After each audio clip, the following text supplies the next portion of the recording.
Hay dolores que no se expresan con lágrimas, sino con dolores corporales. Hay verdades que no se dicen con palabras, sino con insomnios, con falta de aire, con una presión en el pecho que nadie más puede ver. El cuerpo, muchas veces, se convierte en el escenario donde el alma actúa lo que no se atreve a contar. Y aunque intentemos callarlo con trabajo, con distracciones o con sonrisas, el cuerpo insiste. Porque lo que el alma calla, el cuerpo lo grita. Hoy quiero invitarte a escuchar ese lenguaje silencioso que habita dentro de vos, a mirar lo que duele sin miedo y descubrir lo que tu inconsciente intenta decirte a través del cuerpo. A lo largo de este viaje, vamos a recorrer 7 verdades que podrían cambiar la forma en que entendés tu propio dolor. Y te aseguro, la última, quizás no te cure, pero puede enseñarte a escucharte de un modo que nunca antes habías intentado. Soy Noah, y esto es Palabras que Sanan. Quédate hasta el final, porque a veces, la respuesta que buscas está escondida justo detrás del síntoma que querías olvidar. Número 1. Cuando el cuerpo habla lo que la mente niega. Hay dolores que no se alojan en el alma, sino en la carne. Detrás de un nudo en la garganta, de un dolor en el pecho, de una fatiga sin causa aparente, suele esconderse una verdad que no encuentra palabras. El cuerpo, en su sabiduría ancestral, se convierte entonces en el mensajero de lo que el alma calla. No grita con voz, pero sí con síntomas. No escribe con tinta, sino con tensión, insomnio o enfermedad. La mente, a veces, hace lo que puede para protegernos. Reprime, niega, posterga. Pero el cuerpo no sabe mentir. Mientras el pensamiento se engaña diciendo, ya lo superé, el cuerpo recuerda. Cada emoción negada deja una huella biológica, un eco en los músculos, una marca en la respiración. No es casualidad que el pecho se oprima cuando algo nos angustia, o que el estómago se cierre ante el miedo. Como decía Jung, el cuerpo es la sombra del alma, y cuando la sombra se alarga demasiado, el cuerpo empieza a gritar lo que la conciencia no quiere escuchar. Desde la psicología, sabemos que todo síntoma tiene sentido, aunque a primera vista parezca un enemigo. Es un intento fallido, pero intento al fin, del alma por sanar. El cuerpo enferma no para castigarnos, sino para mostrarnos que hay algo dentro que necesita ser visto, reconocido, abrazado. Quizás por eso, muchas veces, la verdadera cura no empieza con una pastilla, sino con una pregunta. ¿Qué parte de mí está pidiendo atención? El cuerpo habla, incluso cuando la mente calla. La pregunta es, ¿te animas a escucharlo?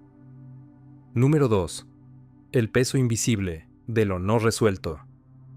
Cuentan que Beethoven, en los últimos años de su vida, ya casi no escuchaba nada. El mundo que lo rodeaba era silencio, pero dentro de él sonaban sin cesar las melodías que no podía oír con los oídos. Era como si su alma, incapaz de callar, encontrara otra manera de hablar. Dicen que en esas partituras tardías hay una mezcla de furia y ternura, de fe y rendición. Quizás, más que música, escribió un diálogo con su propio dolor. Algo parecido nos ocurre a todos. Hay historias que se quedan atrapadas en el alma, pendientes como notas que no pudieron sonar, lo no dicho, lo no llorado, lo que no se perdonó, pesa. No se borra con los años, ni con los cambios. Se transforma en una tensión muda que recorre el cuerpo y el espíritu. A veces, creemos que el pasado se entierra con el tiempo, pero el inconsciente no conoce de relojes. Allí, lo que no se resolvió, sigue vivo, esperando ser escuchado. La filosofía estoica decía que no se sufre por lo que sucede, sino por la interpretación que uno hace de lo que sucede.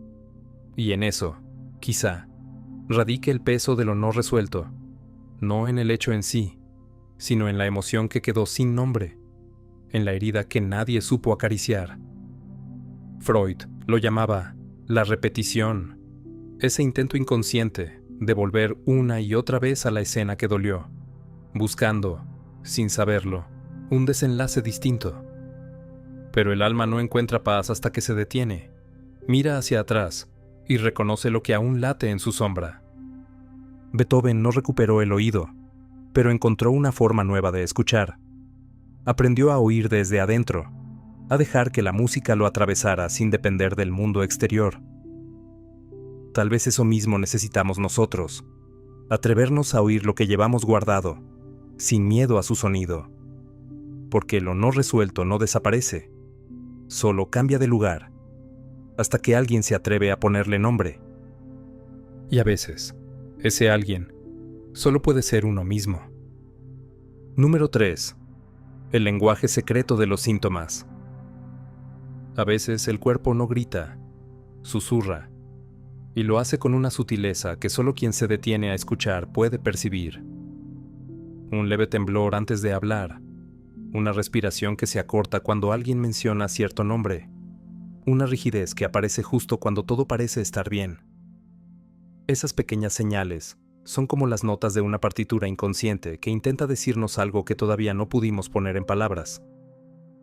Quiero proponerte algo. Cerrá los ojos, si podés. Toma aire despacio. Y mientras lo haces, presta atención a una parte de tu cuerpo que hoy sientas tensa, cargada o incómoda. No intentes cambiarla, solo escúchala. Pregúntale, en silencio, ¿qué quieres decirme?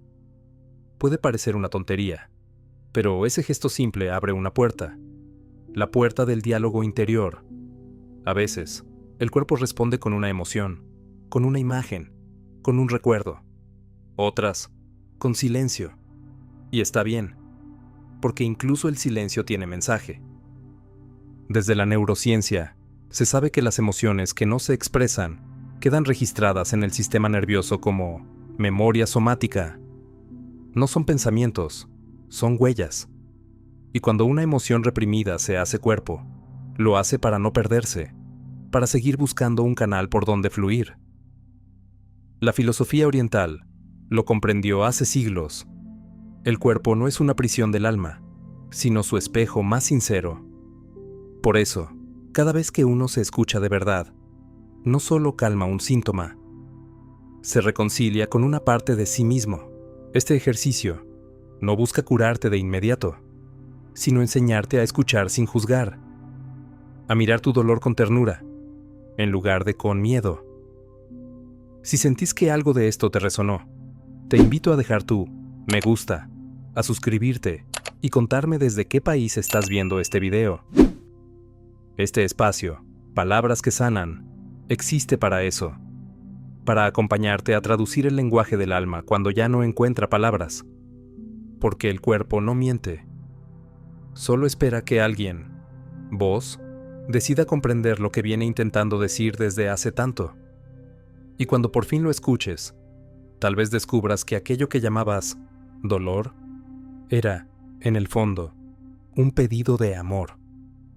Número 4. La emoción detrás del dolor.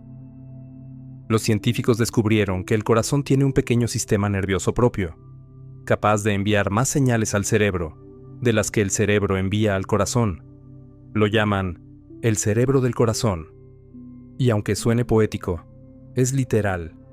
El corazón piensa, recuerda y responde emocionalmente, antes de que la mente pueda comprender lo que está sintiendo. Quizás por eso hay dolores que no se explican, pero se sienten ahí, justo en el centro del pecho. Cuando algo nos hiere, el cuerpo reacciona antes de que tengamos tiempo de entender por qué. Una pérdida, una traición, una palabra que nos devuelve al pasado, y de pronto el corazón late distinto. No lo decidimos, lo vivimos. Es el alma avisando que algo dentro de nosotros ha sido tocado. ¿Cuántas veces dijiste, me duele el corazón, sin saber exactamente por qué? Tal vez no era una metáfora. Tal vez era tu verdad más profunda intentando hablarte desde adentro. Quiero que imagines algo. Pensá en ese dolor que te acompaña desde hace tiempo, pero que ya casi no nombrás. Visualízalo como una herida en la palma de tu mano, y en lugar de cerrarla o esconderla, acércala lentamente a tu pecho, como si pudieras sostenerla con ternura, no para eliminarla, sino para reconocerla, porque lo que se mira con amor se transforma, lo que se niega se repite. Desde la psicología, sabemos que la emoción que no se permite ser sentida se convierte en síntoma, y desde la filosofía, que lo que se acepta deja de dominarnos. Ambas miradas coinciden en lo mismo: el dolor no es el enemigo, es el mensajero. Nos recuerda que todavía estamos vivos, que aún hay algo dentro de nosotros que siente, que recuerda, que espera. Entonces, la próxima vez que algo duela, no te apures a silenciarlo. Pregúntale qué vino a mostrarte. Quizás descubras que detrás de ese dolor no había castigo, sino crecimiento. No había final, sino comienzo. Porque cuando el corazón habla, no busca destruirte, busca liberarte. Número 5. El silencio que enferma. Hay silencios que se heredan, como un apellido o una costumbre de mesa. Se transmiten de padres a hijos, de pareja a pareja, y se convierten en un modo de relacionarse con el mundo. Al principio pueden parecer prudencia, discreción o cortesía. Con el tiempo, y sin cuidado, se transforman en abismos, donde lo no dicho se pudre. El silencio puede protegernos del conflicto, pero también nos protege de la verdad. Puede evitar una pelea, y al mismo tiempo, ahogar una vida. Pensá en aquellas familias donde nunca se habló de la tristeza que vino con una pérdida, o en matrimonios largos donde ciertas palabras quedaron fuera del intercambio porque así siempre fue. Para una persona que supera los 55 años, esos silencios suelen tener peso doble. Guardan décadas de expectativas, pequeños rencores, renuncias calladas y ausencias explicadas con un gesto. No es solo que no se hablen las cosas, es que lo no hablado adquiere cuerpo propio y empieza a moldear decisiones, cuerpos y futuros nietos. El estoicismo puede enseñarnos algo aquí: reconocer lo que está dentro del propio dominio. Marcus Aurelius escribió algo que ilumina esta herida.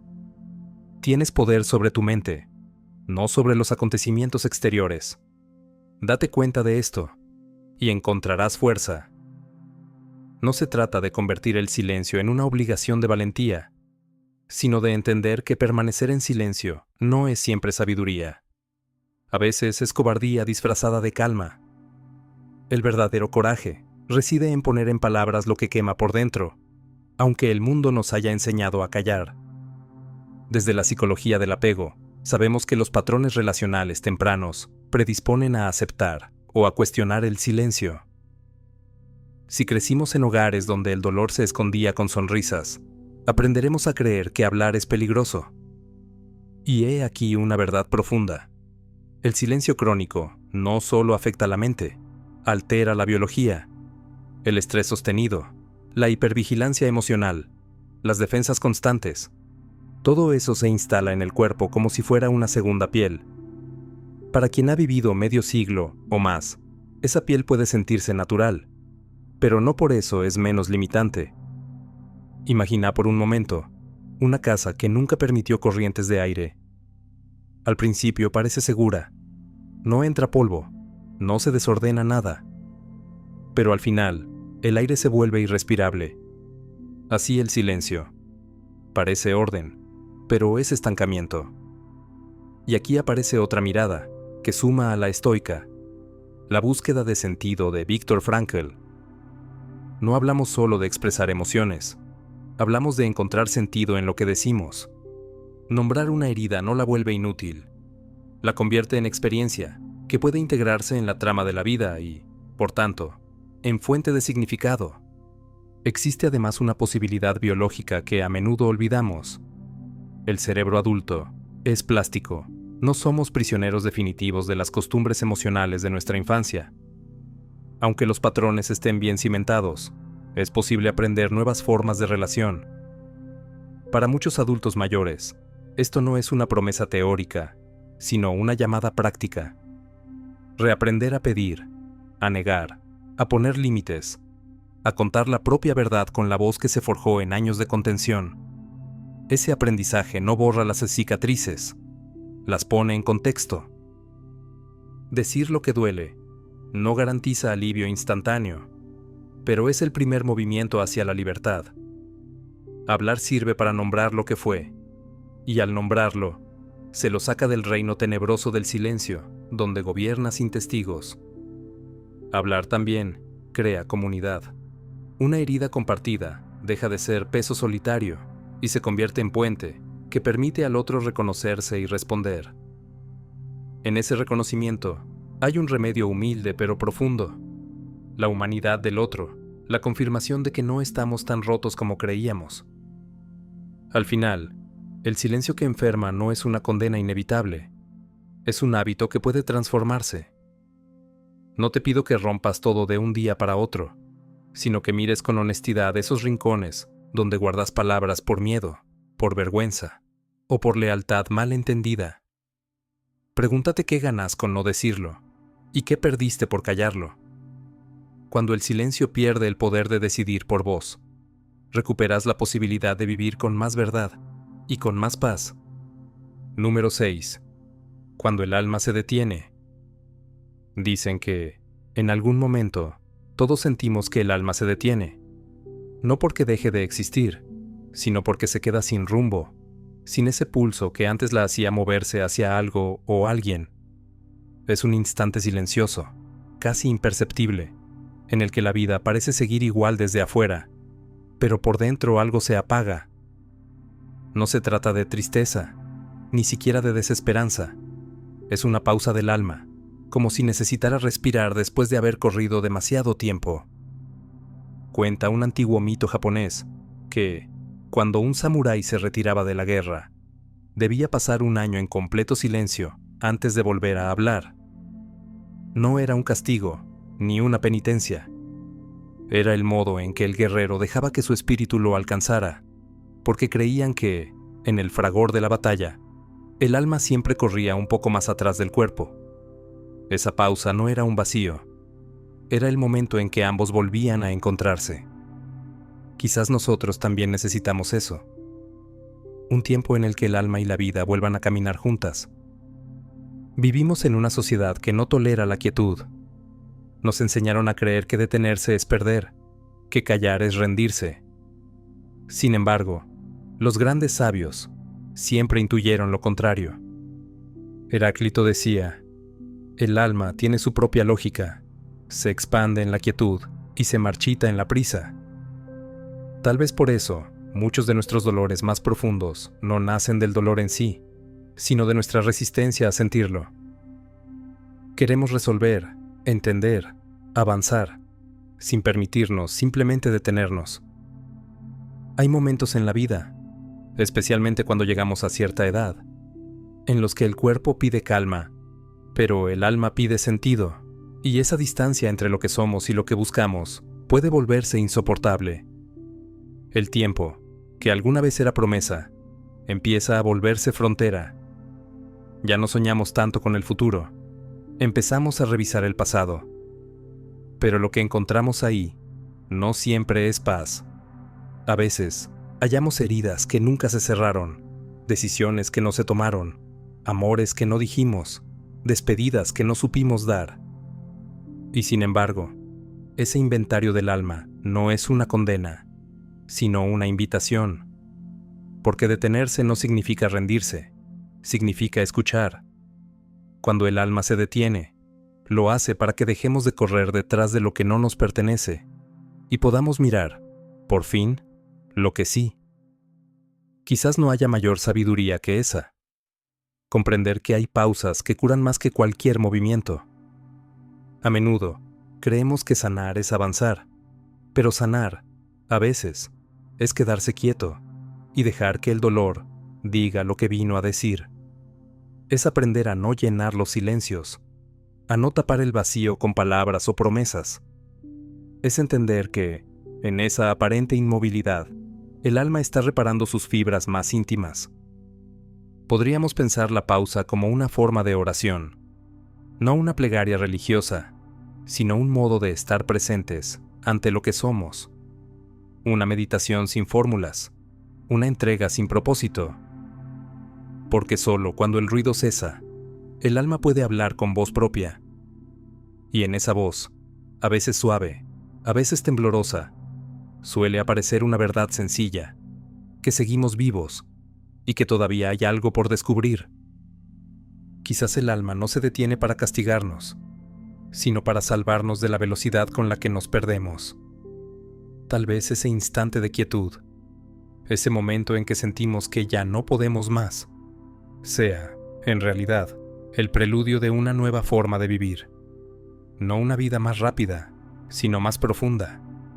Porque cuando el alma se detiene, el tiempo se abre.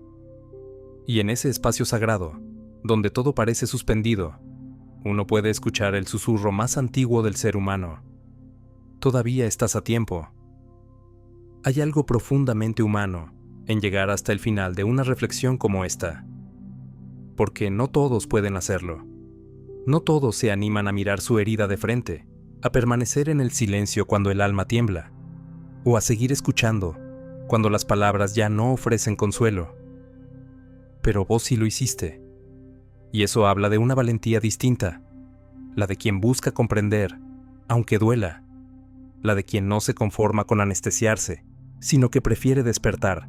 La vida no siempre es amable. A veces nos golpea sin aviso, otras nos exige más de lo que tenemos para dar, y sin embargo, sigue habiendo algo que nos sostiene, incluso cuando todo parece perdido. No es la esperanza ingenua, ni la fe ciega. Es ese pequeño hilo de conciencia que nos recuerda que, detrás de cada sombra, hay una verdad esperándonos. Que cada herida, si la miramos con honestidad, puede convertirse en una puerta hacia algo más profundo. No se trata de negar el dolor, sino de aprender a habitarlo. De descubrir que, aún en la oscuridad, el alma sigue buscando sentido. Que incluso cuando la vida se vuelve pesada, todavía podemos elegir la lucidez. Esa es, tal vez, la forma más alta del amor. No huir de lo que somos, sino abrazarlo con ternura. A quienes llegaron hasta acá, gracias. Porque quedarse hasta el final de un video como este no es un acto de distracción, sino de coraje. Es la señal de que estás dispuesto a mirar hacia adentro, a caminar el camino más difícil, el del propio corazón. Te invito a dejar en los comentarios una frase que resuma lo que te llevas de este encuentro. Podría ser algo como: sanar no es olvidar, es comprender. Y contame desde qué país nos estás escuchando. Me gustaría saber hasta dónde llega esta voz y cómo resuena en tu historia. Yo soy Noah, y esto es Palabras que Sanan, un espacio para quienes buscan entender, sanar y despertar. No para quienes solo quieren distraerse, sino para quienes saben que el alma también necesita su tiempo, su pausa y su verdad. Si este mensaje te tocó, suscríbete y sé parte de esta comunidad que elige el pensamiento, la emoción y el silencio como caminos hacia la conciencia. Porque hay algo profundamente transformador en compartir lo que nos atraviesa. Tal vez, en otro lugar, alguien necesite escuchar justo esto. Y tu gesto puede acercarlo a ese momento. Gracias por estar. Seguimos caminando juntos, con la misma calma, la misma profundidad y la misma pregunta que nos guía desde el principio. ¿Qué parte de vos está pidiendo ser escuchada hoy?